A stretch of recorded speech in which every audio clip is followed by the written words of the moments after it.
In paring down the aspirational transportation project list into a financially constrained list, the key study goals of promoting multimodal options and cross-jurisdictional mobility were used as evaluation criteria. There were three overarching guiding principles used to select which of the best performing projects would be promoted as final recommendations. The first guiding principle was whether or not the project improved the regional strategic transportation system. Projects along these key regional corridors were given priority status. The second guiding principle was whether or not the project provided transportation benefits across multiple jurisdictions. The Southern Regional Study was given the task of tackling sub-regional and cross-jurisdictional transportation issues that were not addressed by individual governmental entities. The final guiding principle was whether or not the project could provide revenue to help pay for itself.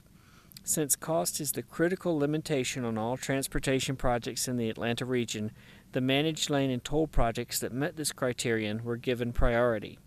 Some of the projects were advanced because of their cost effectiveness and ease of construction, especially when compared to the other types of projects. All system management and bicycle and pedestrian projects were promoted as final recommendations because of their effectiveness in reducing congestion and their ease of implementation. The initial list of transit projects was pared down to those segments with the best ridership numbers and the smaller projects which were financially feasible for local governments to support.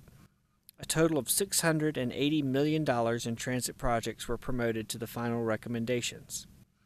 The final transit recommendations included express bus route expansions, local bus improvements, a commuter rail extension to Griffin, and an extension of the MARTA heavy rail to the Southern Crescent Station on the eastern end of the airport. In terms of roadway projects such as widenings, a total of $1.6 billion worth of projects made the cut and were promoted to the list of final recommendations. A total of $4.4 billion, the bulk of the final recommendation cost, consists of brand new roadway facilities, including managed lanes, new east-west connections, and access roads along the interstates. The testing of the final recommendations together revealed that Mobility 2030 is not enough to maintain the transportation network functionality in the long term in the southern metro region. Scenario 1, or the aspirational transportation list, cost a total of $16 billion and kept congestion levels in the year 2030 the same as they are today, with a travel time index of 1.2. Scenario 2, which consists of the best performing projects from Scenario 1 and is also the basis for the final recommendations, cost only $7 billion and was just as effective as Scenario 1 with a travel time index in 2030 of only 1.23.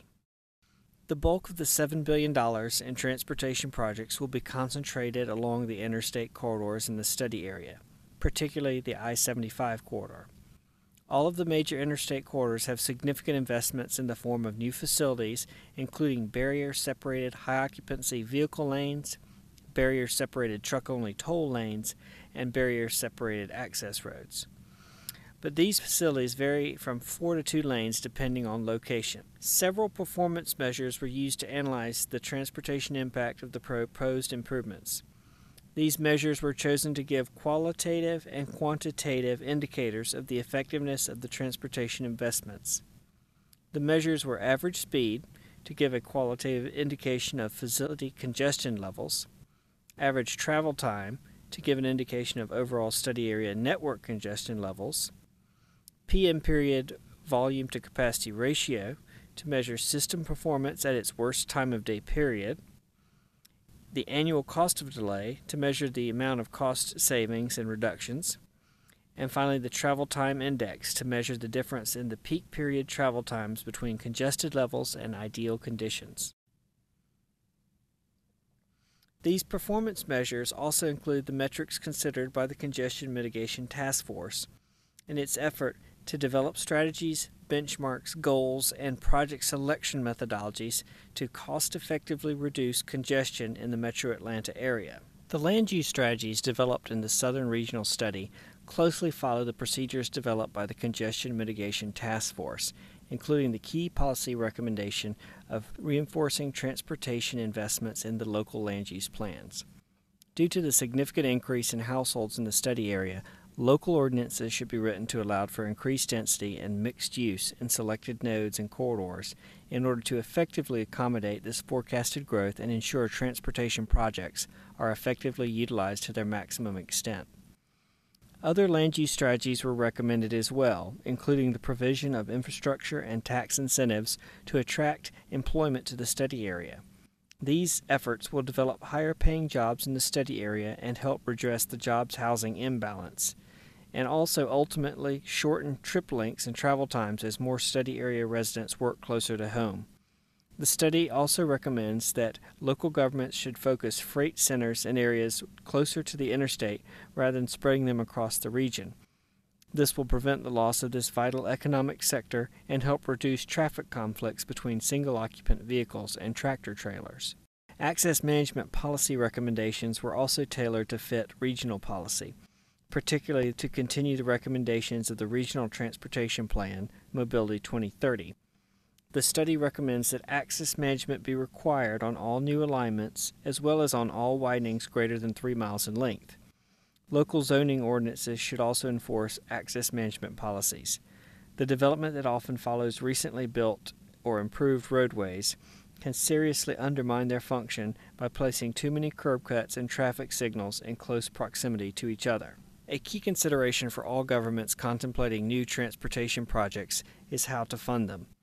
Recent inflation in construction and right-of-way cost has made this issue the biggest hurdle for transportation planning efforts. The Southern Regional Study looked at innovative and alternative ways to clear this hurdle. There are several legislative initiatives currently being considered which show promise, and there is growing support for the concept of user-based toll facilities.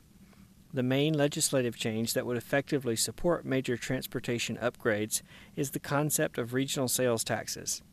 Multiple counties would be allowed to join together under this plan and collectively vote in a sales tax dedicated to specific cross-jurisdictional transportation projects.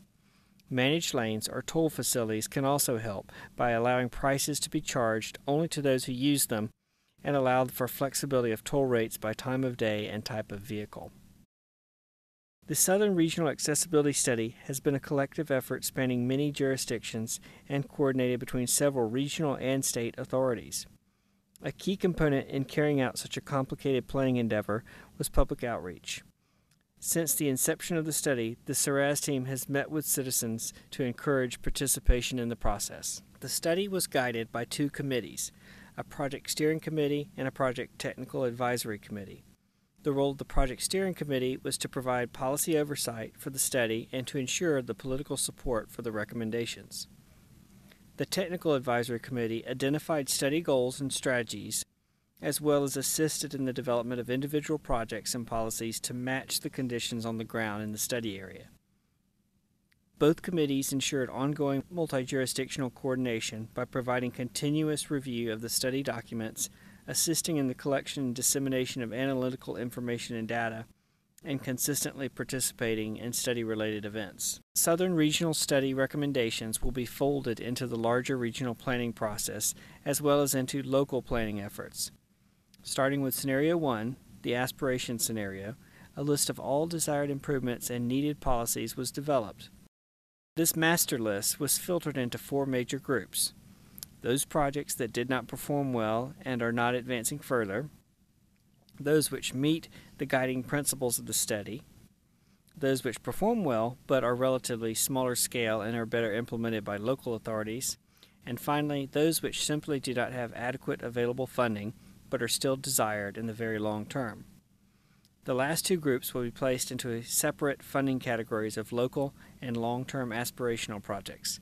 The best performing projects were screened again in Scenario 2 to verify their performance and to develop them into a prioritized list. All of these projects will be included in the next update of the Regional Transportation Plan.